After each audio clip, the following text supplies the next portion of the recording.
74, catedrático de Historia del Arte desde el 86, ahora profesor emérito, 6 sexenios de investigación y libros, pues como se pueden imaginar, pues un profesor de universidad. Aquí aparecen pues 11, pero tantísimos más, y artículos científicos, bueno, pues todos los que queramos, ¿no? Pero en fin, que desde el año 1983 hay libros publicados muy interesantes, ¿no? Y no solo eso, sino que ha estado al frente de proyectos expositivos, entre otros de Galicia no Tempo, 1990-91, bien, y otros más hasta a Minerva Compostelá, no pasado, bueno, no sé yo si pronuncio bien esto, ¿verdad? Pero bueno, del año 2022-2023. Dirige los museos virtuales de la Universidad de Santiago y de la Real Sociedad Económica de Amigos del País de la ciudad de Santiago. Y a partir del año 2017 viene desarrollando una línea de investigación sobre la huella jacobea en las catedrales de España. En fin, la verdad que es un reto pues de envergadura, porque son 60 diócesis, si no recuerdo mal, las de España. Y bueno, ya ha publicado dos libros. El primero en el año 2021, las 5 diócesis gallegas, ¿no? Y luego ya en el 2024, el año pasado, pues las catedrales de Astorga, Zamora, Salamanca, Ciudad Rodrigo, Ávila, Coria, Plasencia y Badajoz. Ahora, pues en este año, pues saldrá el volumen de las catedrales de Oviedo, Santander, Pamplona, Tudela, Calahorra, Santo Domingo de la Calzada y Palencia. Y nos preguntamos, bueno, ¿y Segovia? ¿Cuándo aparecerá Segovia? Pues si Dios quiere, en el año 2027 completará las catedrales de la Comunidad de Castilla y León. Ya en el año 2018 vino a Segovia y esperamos que esta segunda estancia le ayude a mejorar su valoración primera, ya muy pulida en este momento por el trabajo que le ha supuesto esta conferencia. Muchas gracias por venir a nuestra catedral en el 5º centenario de la primera piedra y ayudarnos a conocer mejor nuestro patrimonio. Que el apóstol Santiago le ayude a llevar a término su proyecto de la huella jacobea en las catedrales españolas.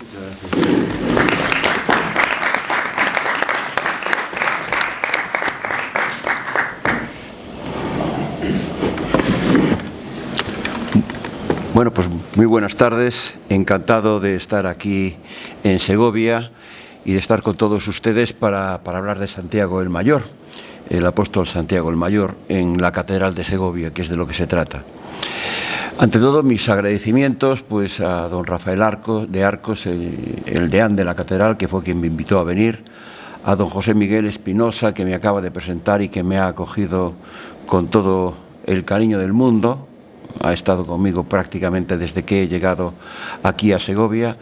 Quiero recordar también a doña Mercedes Sanz de Andrés, que fue la historiadora del arte que trabaja en esta catedral, que me acompañó en aquella visita del año 2018, la primera visita que hice con ojos jacobeos a esta catedral, y también mi reconocimiento a don Adolfo Rubio Pascual, que ha sido mi guardián en lo que es el conocimiento, el mayor conocimiento de Santiago en estos 2 meses largos que llevo preparando esta conferencia que hoy voy a impartir, porque lógicamente le tocaba a Segovia más tarde en lo que era el estudio que estoy llevando a cabo de las catedrales de España.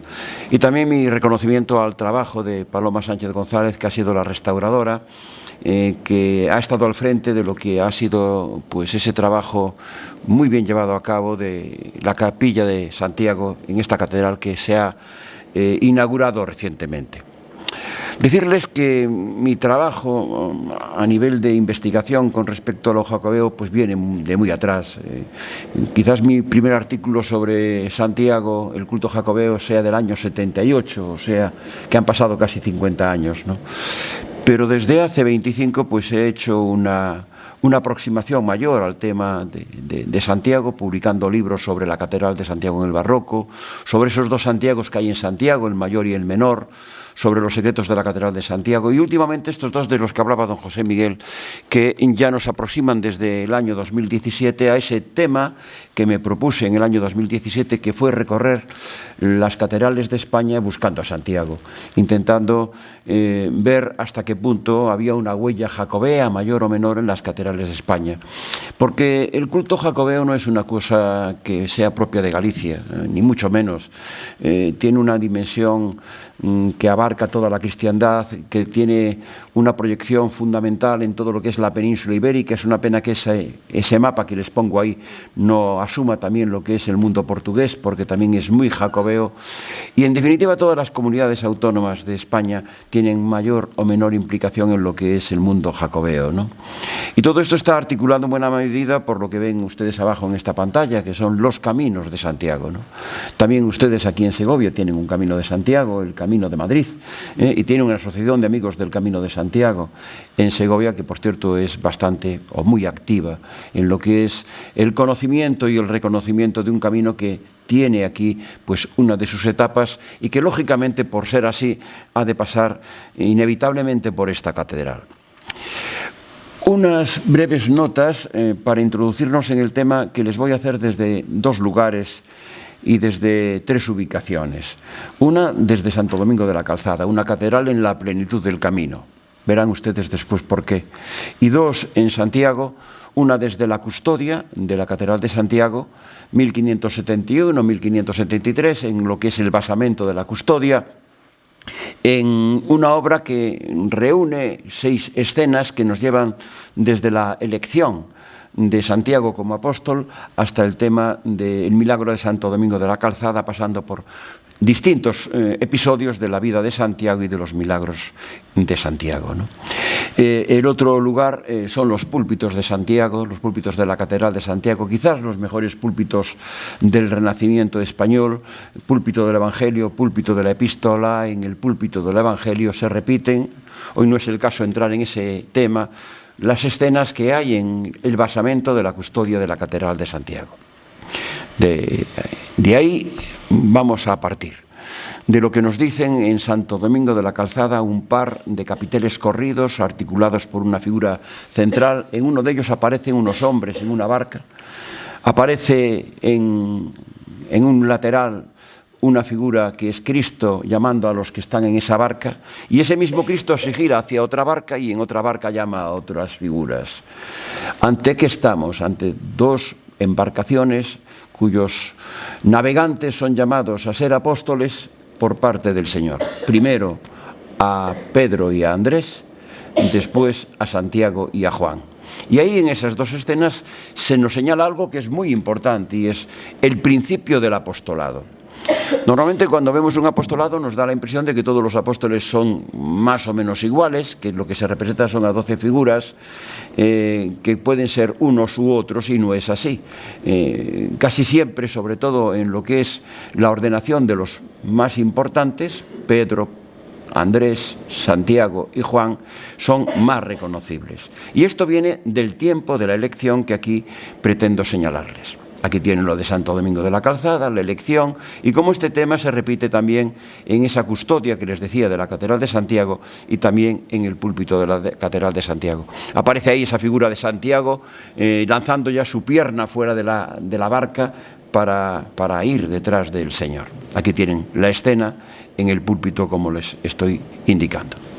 Santiago el Mayor está en Segovia, en obras que hoy se encuentran en parte en la Catedral de Segovia, en la Catedral actual de Segovia, pero que proceden algunas de la Catedral anterior, de la Catedral medieval de Segovia, ¿no?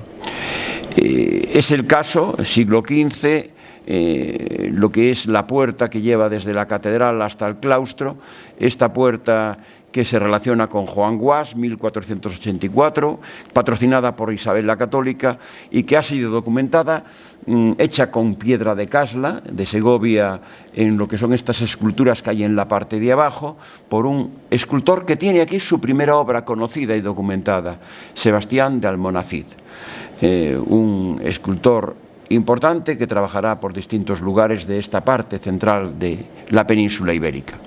A un lado aparecen las figuras de Pedro y de Andrés, y al otro lado aparecen las figuras de Pedro y de Pablo, y al otro lado aparecen las que les enseñaba antes, están Santiago y Juan. Bien, aquí tienen ustedes a la figura de Santiago. Santiago está con Juan evangelista, y esto resulta un tanto anómalo en cuanto a la colocación de las figuras. ¿Por qué?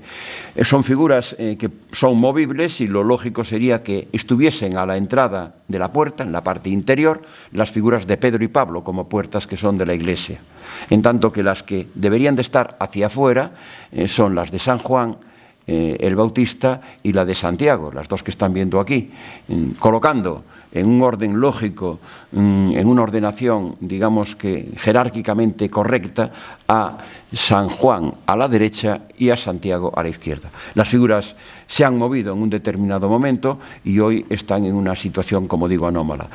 No obstante, esa figura de Santiago que estamos ahí viendo responde a todos los criterios típicos de lo que es esta iconografía como peregrino, siempre con los pies descalzos, o casi siempre con los pies descalzos, porque a los apóstoles se representa con los pies descalzos.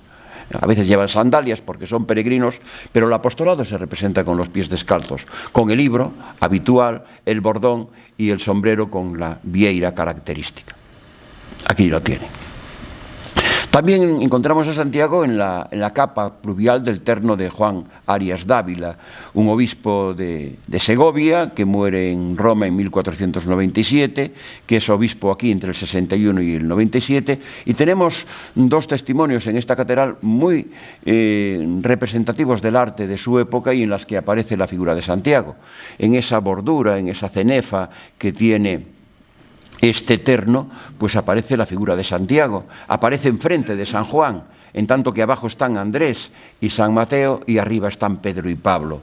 Y Santiago, una vez más, aparece como un apóstol peregrino, con sus pies descalzos. En este caso, su sombrero está también con la vieira, pero aparece ya con ese nimbo propio de la santidad.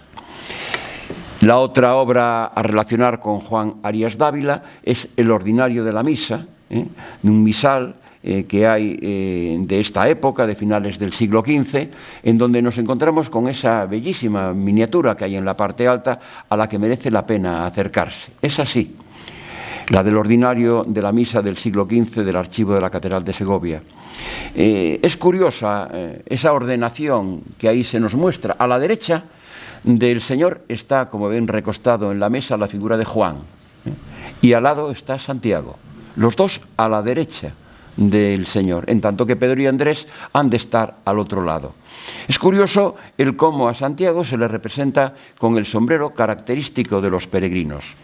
Esa colocación a la derecha de Santiago y de Juan tiene mucho que ver con una petición que le hace la madre de ambos, Salomé, de que sus hijos, los hijos del Cebedeo, estén en un lugar principal a su lado, uno a la derecha y otro a la izquierda. Solicita para ellos desde el Evangelio de Mateo, cuestión que el Señor no le otorga en aquel momento, pero sí después, así se representa en muchas ocasiones, entre otras cosas porque la Iglesia compostelana ha defendido siempre que Santiago es un apóstol muy especial, amigo del Señor, porque ha sido el primero en ser elegido como mártir.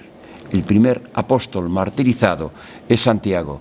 Si Pedro fue elegido en la tierra, dicen los sermones del Calistino, Santiago fue elegido en el cielo como el primero de los apóstoles, y de ahí vienen estas cuestiones iconográficas tan curiosas que no son excepcionales. Lo encontramos igual, también como peregrino, en este caso a la izquierda, en el retablo de la Cartuja de Miraflores, y lo encontramos en un extremo también como peregrino en el coro de la Catedral de Plasencia, en obras más o menos de cronologías parecidas a las que aquí están.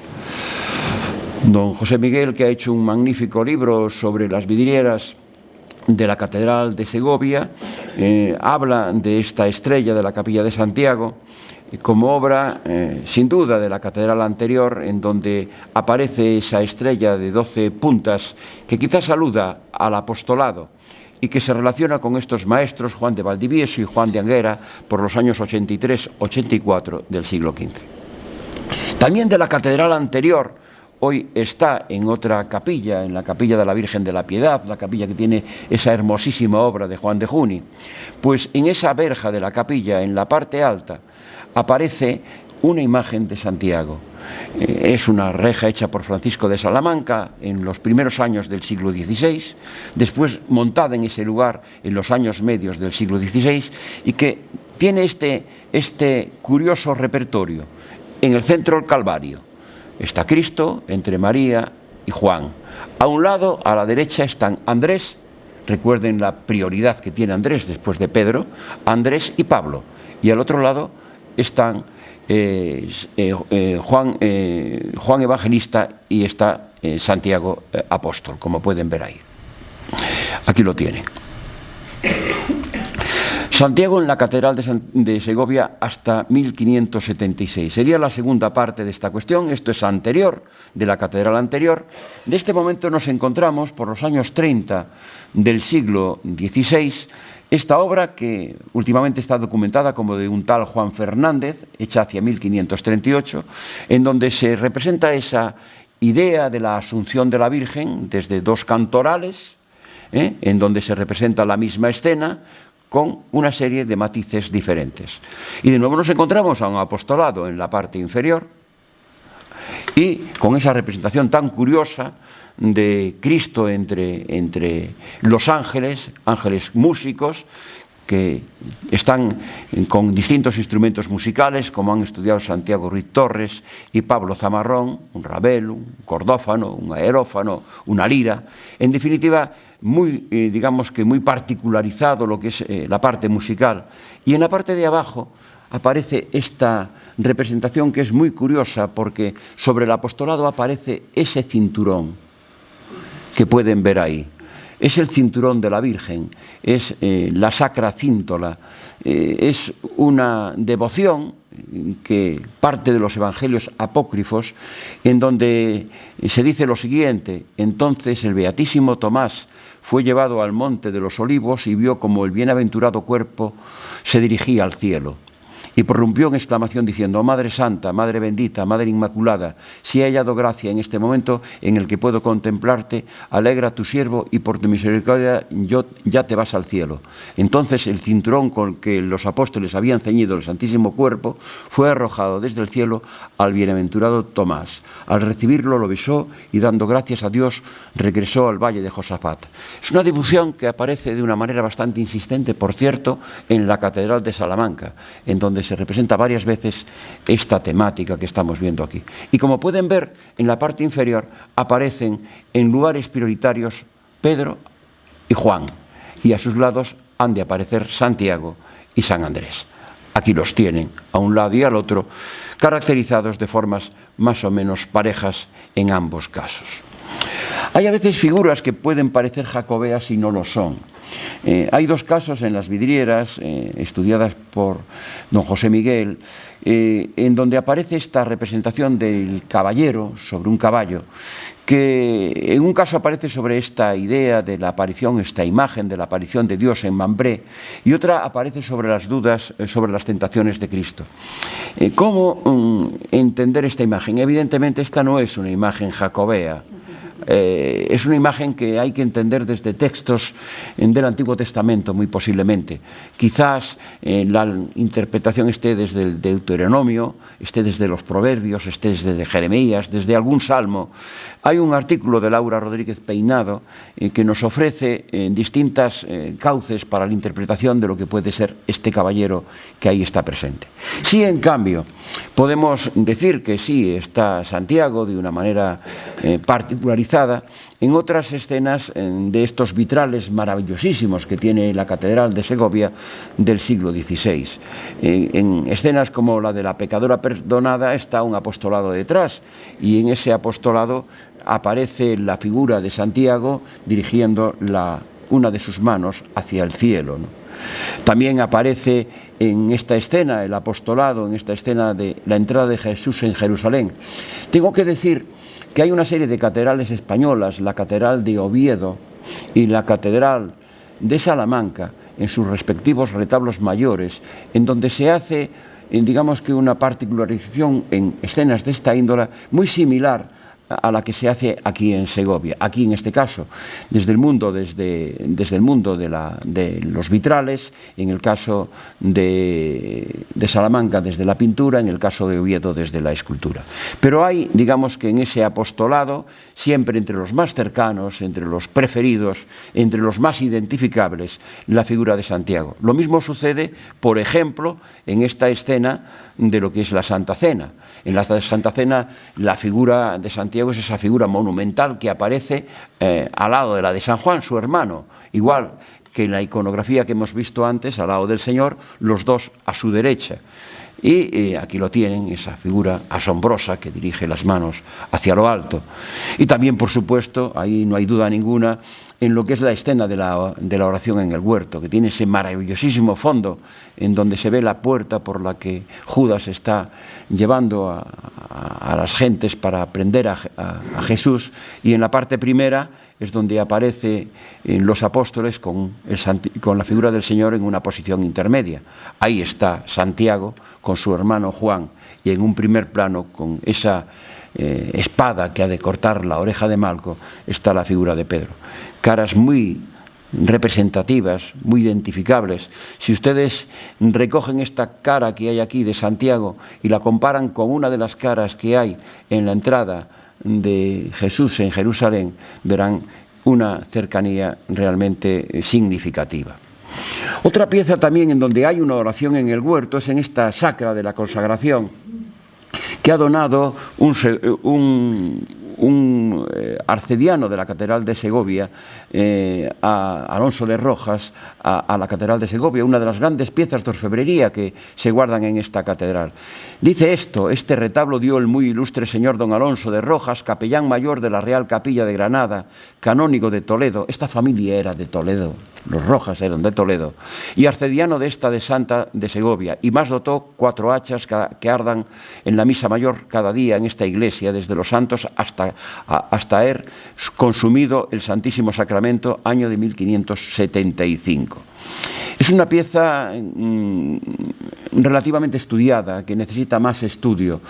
Se ha llegado a relacionar con Benvenuto Cellini, se ha relacionado con plateros segovianos, se ha relacionado últimamente con plateros bien de Toledo, bien de Granada.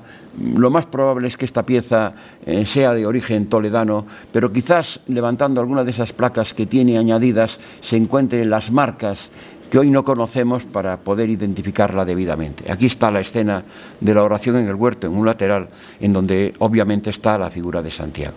Y por supuesto, una de las joyas que tiene esta catedral es este cuadro de Sánchez Cuello, este maravillosísimo cuadro de Sánchez Cuello, en donde aparece la duda de Tomás, ¿no?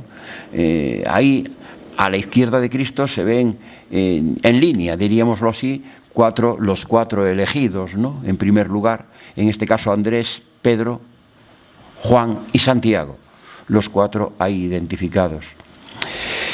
Pero el motivo central por lo que he venido hoy aquí a Segovia es por la restauración, por la magnífica restauración de la Capilla de Santiago, y a ella le dedicaré lo fundamental de esta charla, ¿no?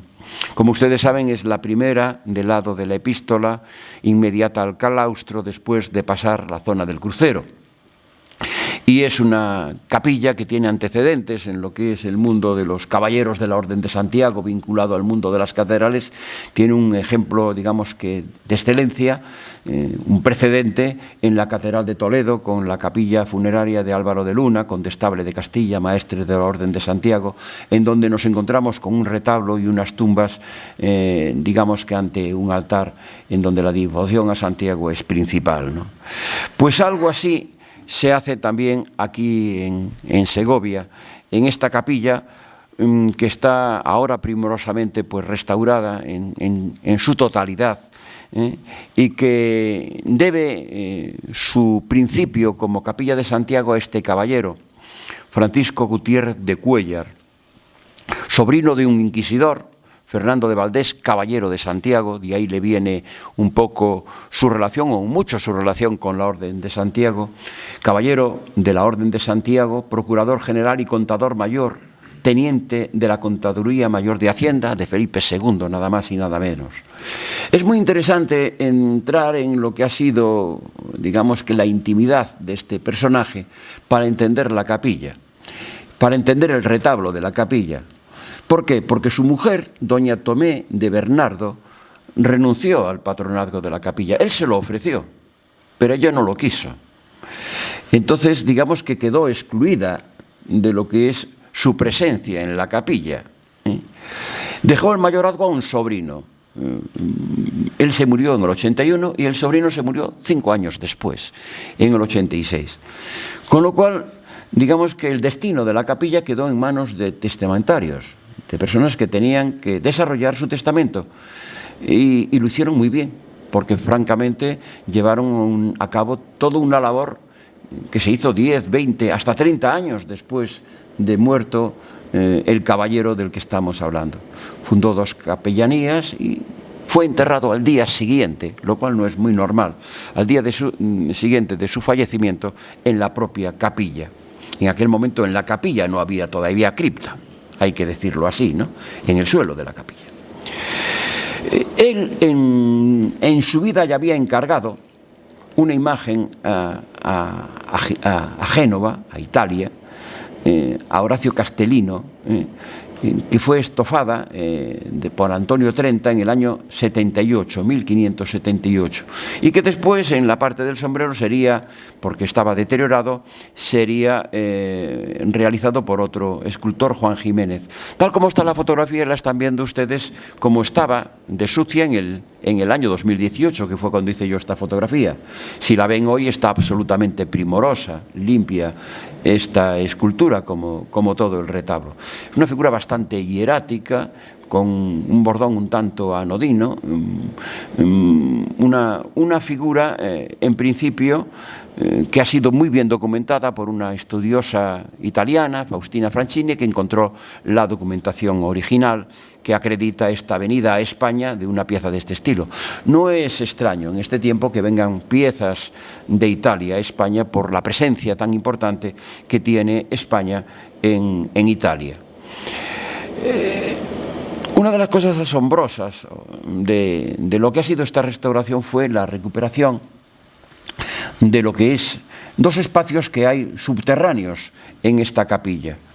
Baja uno las escaleras y primero se encuentra con este espacio que puede ser un pudridero, un lugar para dejar allí los ataúdes pendientes de que los cuerpos queden en sus huesos para después ser reenterrados, ¿no? Lugares nauseabundos siempre. El mal olor era algo que primaba en las iglesias hasta antes de ayer, precisamente por esta vinculación, esta presencia, digamos que tan tangible de la muerte en la cercanía de nuestros suelos, de nuestras iglesias, cosa que hoy en día, por supuesto, no sucede, ¿no? Bien, una de las cosas asombrosas, aquí hay varias cosas asombrosas, una de las cosas asombrosas es que un lugar como este fuese digno de ser pintado. Pintura para los muertos, pintura para la muerte, pintura para no ser vista por los vivos, ¿no? Y ahí, pues, toda la pintura tiene un sesgo funerario absoluto porque son grisallas. Está pintado, es monocromática y grisallas, lo que ahí aparece.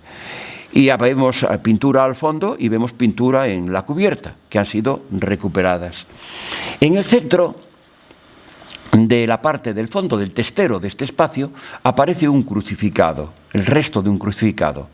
Una mancha blanca a la derecha, no se ha recuperado lo que ahí había, y algo que ver a la izquierda. Ahí empieza lo asombroso de esta parte, ¿no? Normalmente a la derecha, en un calvario está la Virgen, y a la izquierda está San Juan, ¿de acuerdo? Aquí hay que pensar que a la derecha estaba la Virgen, pero lo curioso es que a la izquierda está Santiago. Santiago, el apóstol Santiago, con su sombrero, con su bordón, con su calabaza, y señalando la cruz como camino de salvación. Hay una pintura que puede explicar un poco lo que nosotros estamos aquí viendo y lo que veremos también en la cripta, ¿no? Es este cuadro, que tiene una cronología de 10, 20, quizás 30 años posterior a las pinturas estas, pero que reflejan la misma mentalidad. Este cuadro se llama La Buena Muerte y la Virgen como Puerta del Cielo. La Buena Muerte es ese hombre que está ahí en su lecho de muerte, y ¿quiénes están a su lado? Aparte de la mandorla, del nimbo, sobre la Avenida de María, ¿no? Me llamó la atención esa manera de encuadrar el conjunto de la Puerta del Cielo con esa Virgen de la Antigua, con ese cielo en el que aparece ese sol espléndido, y no sé si lo otro es o no lo es, una luna o un ángel más, no lo sé. Lo que sí sé es que el sol puede ser una letanía mariana, el sol puede ser un signo de divinidad, el sol en todo caso es un emblema que nos lleva a lo celeste. El sol nos habla de esa María vestida de sol en el Apocalipsis, y también nos recuerda que San Alberto Magno, entre los significados que le da a la palabra María, al nombre de María, es aquella que ilumina.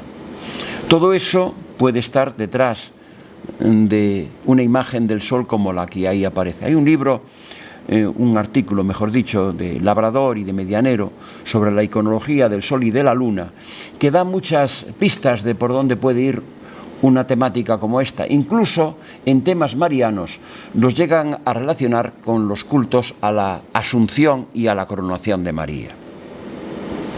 Aquí tienen esa imagen espléndida, inaudita, de lo que es la cripta que estamos aquí tratando. Y después pasaron años, estamos en 1595, recuerden que Cuéllar murió en el 81, esos mismos administradores del legado llevan a cabo, encargan a Pedro de Bolduque este retablo, y las pinturas y el dorado a Alonso de Herrera. Normalmente nos quedamos con el nombre de quien hace el retablo y no quien lo pinta, cuando es tan importante, o a veces más, la labor de la pintura que la de la retablística. Y les diría que económicamente, en lo que es la dotación de la obra, a veces es más cara incluso la obra pictórica y del dorado y del estofado que la propia obra escultórica. Este es un retablo magníficamente esculpido y magníficamente pintado. Veremos algunos detalles al respecto y curiosidades iconográficas muy dignas de ser tenidas en cuenta. En principio, ustedes vean este retablo con una serie de alturas. Hay una primera altura, en la parte más elevada, en donde vemos unas figuras en pie, y allá una figura que es una figura de Cristo con un cáliz en la mano. Un primer nivel. Debajo el caballero Santiago, y más abajo todo este entorno puramente jacobeo centrado por la imagen que sí había comprado el Francisco de Cuéllar, ahí en la parte central. Es lo que viene de atrás. Y después vean como un conjunto la parte de la predela, el banco, mejor dicho, del retablo, porque es otra unidad absolutamente desglosable. Comparen con este retablo de Pedro de Campaña, de la Catedral de Sevilla. También un retablo familiar encargado por un mariscal, don Diego de Caballero, casado con Leonor de Cabrera. Entre ellos las cosas debían de ir bien, porque el mariscal aparece a la derecha con una parte, los varones de la familia, y doña Leonor aparece con las mujeres de la familia al otro lado. Diríamos que en un retablo de una capilla, de una familia, lo normal es esto, cuando el mayorazgo es fundamentado en un hombre y en una mujer. En este caso, solamente por la razón que antes les decía, ella renunció al mayorazgo, aparece el personaje del que estamos aquí hablando. Es interesante ver cómo el cuadro, después volveremos a hablar de él, posiblemente sea recortado. Fíjense que sobre su pecho hay dos cruces de Santiago, Una corresponde a la gorguera, a lo que es el jubón, mejor dicho, al jubón con el que se viste, y otro a la capa. Otro a la capa. Tiene este letrero: Francisco Gutiérrez de Cuéllar ui sacerit fundator, fue el fundador de esta capilla, en definitiva, y hay un pago que se hace en 1586, es decir, 5 años después de la muerte del caballero, a un tal Juan Pastor por traer el retrato del comendador desde Torre Laguna a la capilla de Santiago. Es un retrato de un tiempo anterior, recortado, y lo que hace Alonso de Herrera es recortarlo, encajarlo y ponerle este letrero que están ustedes aquí viendo. Este es un poco el estilo del retrato, las gorgueras típicas de la época de Felipe II, las puñetas típicas de la época de Felipe II, los medallones típicos de este tiempo, muy parecido a lo que hace Sánchez Cuello y el propio Greco, en cuanto al modo de trabajar el pintor. Y al otro lado, donde no está la mujer, está la familia, está el escudo de Gutiérrez de Cuéllar, ahí colocado, digamos que haciendo pareja a la otra parte de esa parte del banco. Vamos a la parte superior, aparece esta curiosa imagen, porque lo normal en un retablo es que esté rematado por un calvario. Un crucificado en el centro, la Virgen a un lado, Juan al otro lado. Aquí está la Virgen a un lado, al otro lado está Juan, pero en el centro se sustituye la imagen del crucificado, aquí la tienen, por la imagen del Cristo eucarístico. El crucificado se ha convertido en Eucaristía. Es una devoción que está presente en esta tierra segoviana. Esta pintura que están ustedes viendo aquí pertenece a un maestro Martín Miguel Gregorio, mejor dicho, a un pueblo que se llama Martín Miguel, en donde hay una ermita de San Gregorio, de donde procede este cuadro, y al maestro que lo pintó le suelen llamar maestro de Martín Miguel, y es de la primera mitad del XVI. Es decir, hay una devoción al Cristo eucarístico en las tierras segovianas que se plasma aquí en esta capilla, digamos que sustituyendo lo que es el lugar del Calvario, en el Calvario del crucificado, por la imagen del Cristo eucarístico.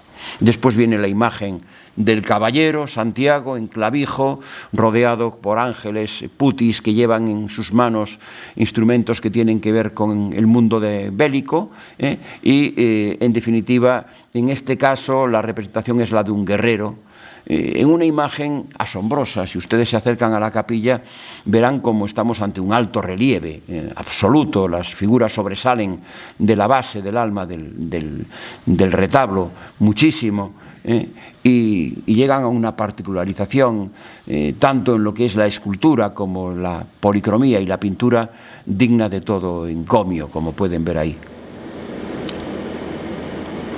Y en la parte media del retablo está Santiago. Y también Santiago, aquí en Segovia, se representa de una manera como yo tampoco he visto en ningún otro lugar, porque verán ustedes, esto necesita alguien que lo piense y lo piense mucho, ¿no? Esta es la imagen general de Santiago y vamos a ir viendo figuras que están por ahí por los lados. Aquí a la izquierda de Santiago está esta figura que lleva una serpiente en la mano. 4 o 5 años antes de hacerse este retablo se publicó un libro llamado La iconología de Cesare Ripa. La primera edición es del 1593, tendría muchas más ediciones, en donde se pone una serie de imágenes y además hay un texto en donde se dan distintas variables de cómo representar cada cosa, ¿de acuerdo? Entonces, cuando habla de la prudencia, dice que mujer que tiene 2 rostros, no es el caso, a semejanza de Jano, ha de estarse mirando en un espejo, no es el caso, pero está mirando a Santiago, es curioso, viéndose una serpiente que en su brazo se envuelve. En las Sagradas Escrituras dice, estote prudentes sicut serpentes, sed prudentes como las serpientes. Es por lo que hay este signo. Es decir, a la izquierda de Santiago aparece la imagen de la prudencia. Al otro lado, por cierto, muy acertadamente restaurada, aparece la imagen de la justicia. En el mismo libro nos dice: mujer de singular belleza, sostiene con la diestra una espada desnuda, sujetando con la siniestra una balanza. En este caso solamente se pone la espada desnuda. Cuando yo la vi en el año 2018, no había espada, había empuñadura de la espada, se había perdido. Y ahora en la restauración, esta foto la hice hace 3 horas, ya aparece con la espada correspondiente. Tenemos pues a la prudencia y a la justicia, digamos que acompañando al apóstol Santiago. Y sobre las 2 escenas que vemos pintadas aparecen otras 2 imágenes, que son una, la fortaleza, mujer armada y vestida de color leonardo, lo que significa la fortaleza por su semejanza con el león. Se apoya esta mujer en una columna, ahí tienen la columna, porque de los elementos de un edificio este es el más fuerte y que sostiene a los otros. Con la columna se representa a la fortaleza, como podemos ver ahí. Y al otro lado, sobre la otra escena pintada, aparece la templanza. Prudencia, justicia, fortaleza y templanza. Las 4 virtudes cardinales. Mujer de hermoso aspecto, con los cabellos rubios y largos, con la siniestra sujeta un recipiente lleno de agua hasta el borde. Ahí la tienen ustedes. Y arriba, en lo que es el tímpano y las enjutas de ese arco, aparecen otras 3 virtudes, las teologales. La fe cristiana, también seguimos a Ripa, mujer que aparece puesta en pie, en este caso el marco exige otra cosa, sobre una peana y revestida de blanco. Con la siniestra sostendrá una cruz y con la diestra un cáliz. Aquí hace justo al revés, pero ahí aparecen los elementos. Por cierto, es el mismo tema que aparece en la custodia de la Catedral de Segovia, el tema de la fe. Al otro lado nos encontramos con la esperanza, ahí la tienen. Jovencilla, tiene las manos juntas y levantadas hacia el cielo y dirigidos los ojos igualmente hacia lo alto. Y como clave de todo este mundo, digamos que de virtudes, en lo que es ese tímpano triangular aparece la caridad. Mujer vestida de rojo sostiene a un niño con su brazo izquierdo mientras la está amamantando, mientras otros 2 chiquillos aparecen a sus pies. Uno de ellos ha de estar sujetando la mano derecha de la figura. No se siguen exactamente, digamos que los relatos de Ripa, pero sí se atiene a lo que es el tema central de cada una de estas virtudes. De tal forma, ¿qué podemos decir al respecto de las virtudes con respecto al retablo de Segovia, a este retablo de Segovia? Que en este retablo de Segovia se representa a Santiago el Mayor como espejo o dechado de las virtudes, cosa que yo nunca había visto hasta la fecha. Él es el hombre virtuoso por antonomasia. Y después vienen las 2 escenas pintadas, también muy interesantes, y estas inevitablemente las hay que adjudicar a Alonso de Herrera, antes citado ya por mí, que trabaja en Segovia entre 1525 y 1624, que se formó en el Escorial, algo muy importante, y que está documentado en Segovia a partir del año 75, es decir, dejas el Escorial en el 74, está aquí ya en el 75. Fíjense las semejanzas que hay pasados tantos años, entre el 1168 más o menos, en que se hace lo que se hace en Santo Domingo de la Calzada y lo que se hace aquí en Segovia. Sigue Santiago saltando del barco para ir tras el apóstol. El tema de la elección es un tema muy importante en la vida de Santiago. Miren, hay 2 grandes fiestas en el mundo jacobeo. La gran fiesta es el martirio de Santiago, el 25 de julio. Y la segunda fiesta es la fiesta que hoy llamamos de la traslación, pero que originariamente se llamaba de la elección y de la traslación, que se celebra el 30 de diciembre. Son las 2 grandes fiestas de Santiago. Aquí tienen esta escena, y la otra escena es, digamos, que el principio como apóstol de Santiago, y el final, como apóstol, va a ser su martirio. Y fíjense ustedes cómo el bueno de Herrera sigue exactamente los pasos de quien es su maestro en el Escorial, que no es otro que Navarrete el Mudo. Fíjense la pintura de Navarrete el Mudo en el Escorial, una pintura que se hace hacia el 69-71, y lo que pocos años después hará Herrera siguiendo a su maestro. ¿Lo ven ustedes?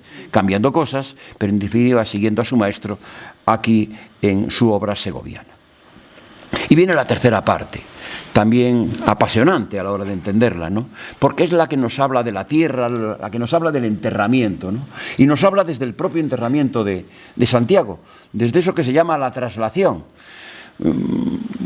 Muere en Jerusalén, embarca su cuerpo en Jaffa y llega hasta Iria, y de Iria es trasladado ese poquito trecho que hay hasta Santiago, 20 kilómetros más o menos. Bien, desde la perspectiva de Santiago esto suele representarse curiosamente en el mar, porque la traslatio es marina, ¿no? Sin embargo, tierra adentro se representa en tierra casi siempre. Es curioso, como es el caso segoviano.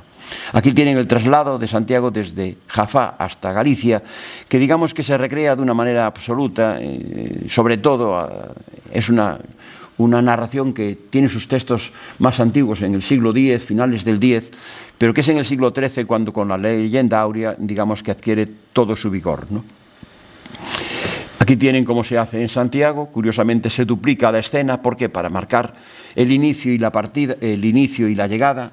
En la llegada se coloca como una especie de pequeña arquitectura al fondo para decir hemos llegado. Y hay algo muy importante siempre en las traslatios. Ustedes recuerden que Santiago fue decapitado, ¿no?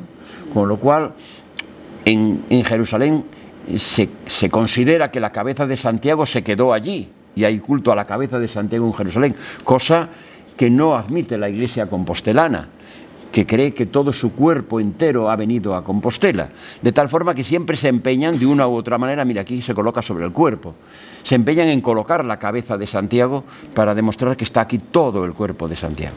Así es como se representa, digo, en Galicia. Aquí lo ven ustedes cómo lleva la cabeza el ángel en la proa del barco,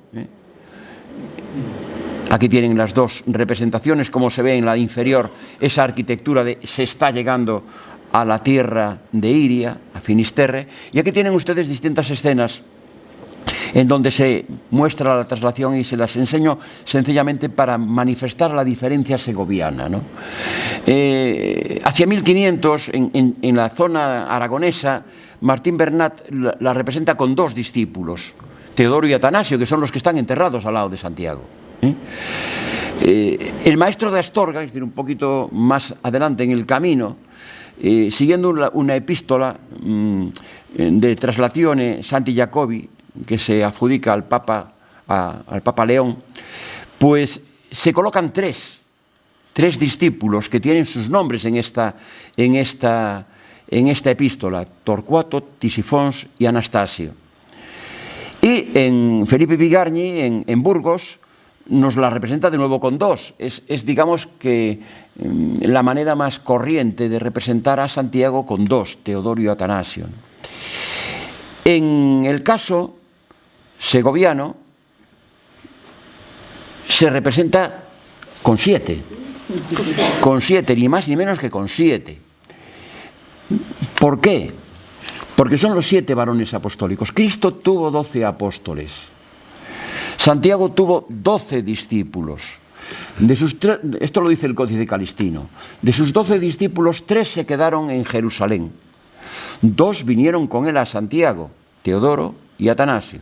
Y 7 fueron mandados, eran discípulos de Santiago también, fueron mandados de nuevo a España por Pedro y Pablo para predicar en España. ¿De acuerdo?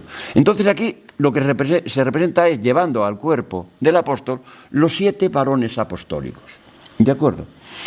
Y lo más curioso es que a alguien aquí en Segovia, no sé por qué, se le ocurrió darle al más importante, al que va de primero, al líder del grupo, el nombre de Indalecio, que es el tercero de los citados entre los varones apostólicos: Torcuato, Tesifonte, Indalecio, Segundo, Eufrasio, Cecilio y Esiquio. Aquí el tema a mí se me escapa de las manos, porque normalmente a Indalecio se le relaciona con las tierras de Almería, con la zona de España de Almería. ¿Cómo se vincula aquí al tema segoviano? Pues no lo sé.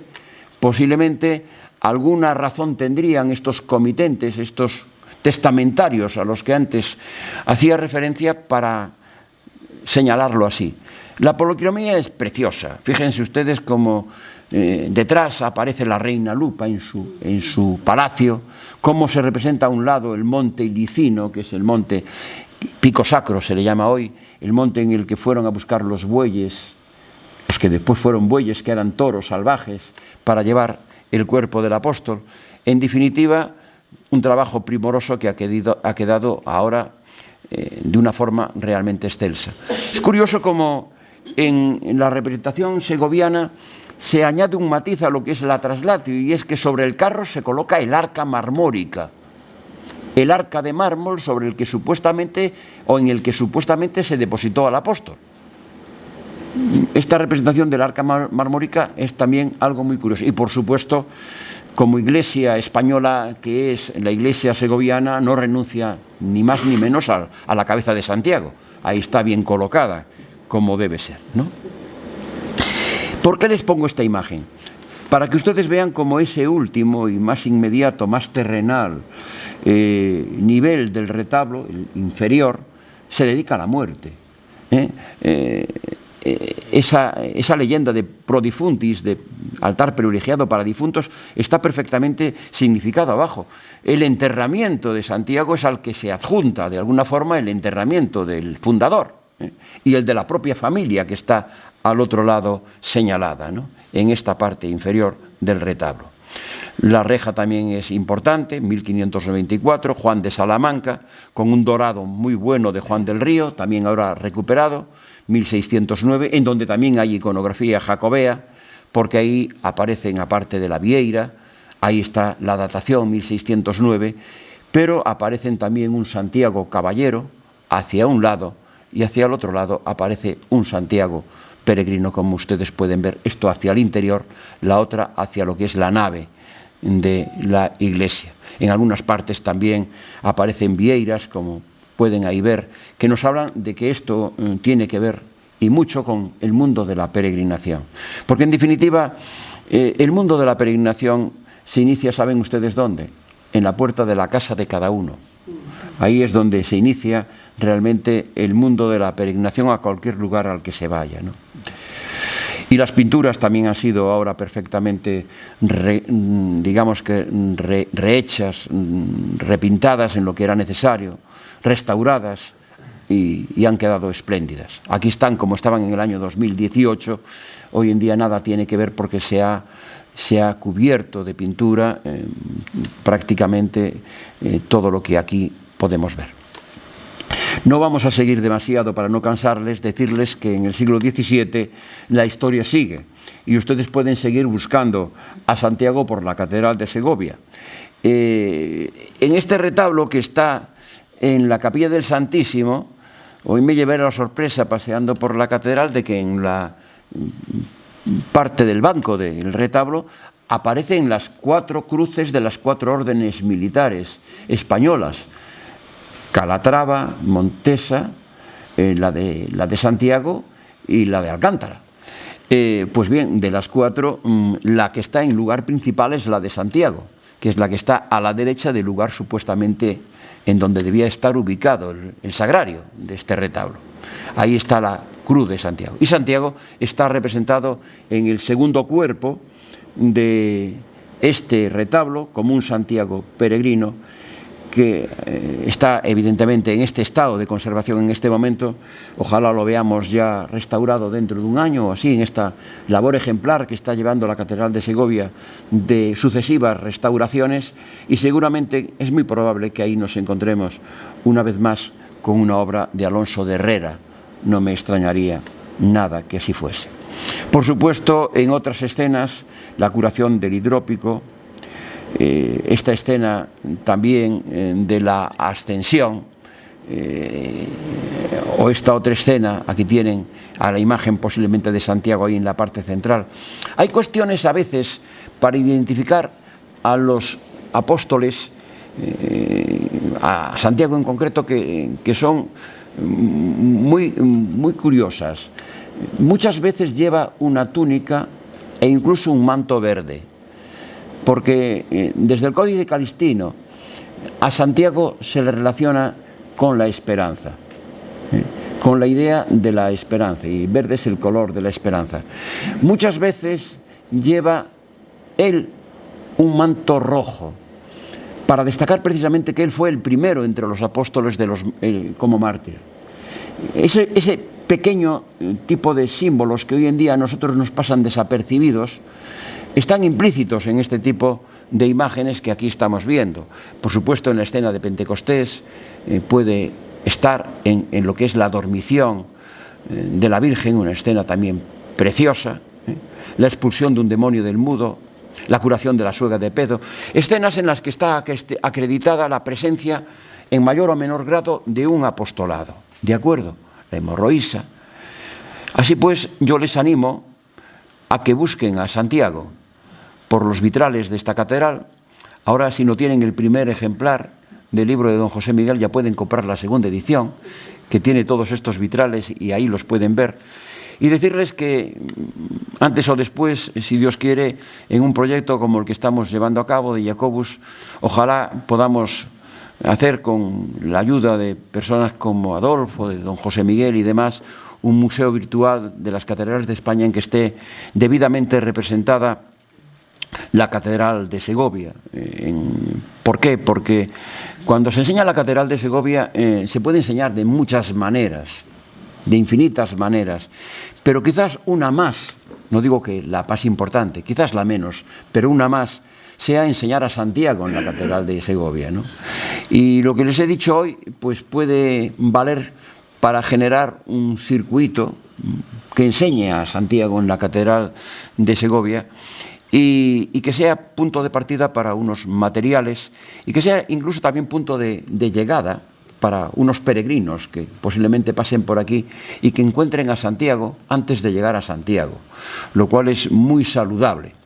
Así pues, les dejo con esa idea que para mí es fundamental, de que aquí en Segovia ustedes tienen en la Capilla de Santiago algo excepcional, que es de lo que hoy venimos a hablar fundamentalmente, tanto en su cripta, con esa puerta del cielo, amparada por la Virgen de la Antigua, como en ese pudridero en el que los ángeles están en los cielos esperándonos y en donde Santiago aparece como protector, que no es otra cosa, en la pared del fondo, o en ese retablo en donde Santiago aparece rodeado de todo lo que es la imagen de la virtud, o donde el crucificado se convierte en Eucaristía, o donde la muerte de don Francisco de Cuéllar se asocia a la muerte de Santiago en su traslación.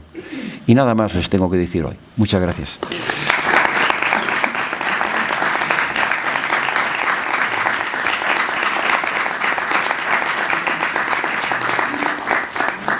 Bueno, muchas gracias. Espero que no hayamos cogido un catarrito. Y nada, don José Manuel, ánimo, que esperaremos. Quedan pocas. La publicación donde aparezca todo esto. Pues muchas gracias. Aún le hay que dar unas cuantas vueltas. Bien. Le hay que dar unas cuantas vueltas. Muchas gracias. Muchas gracias. Gracias. Esta es la, mira. La que viene en la página web.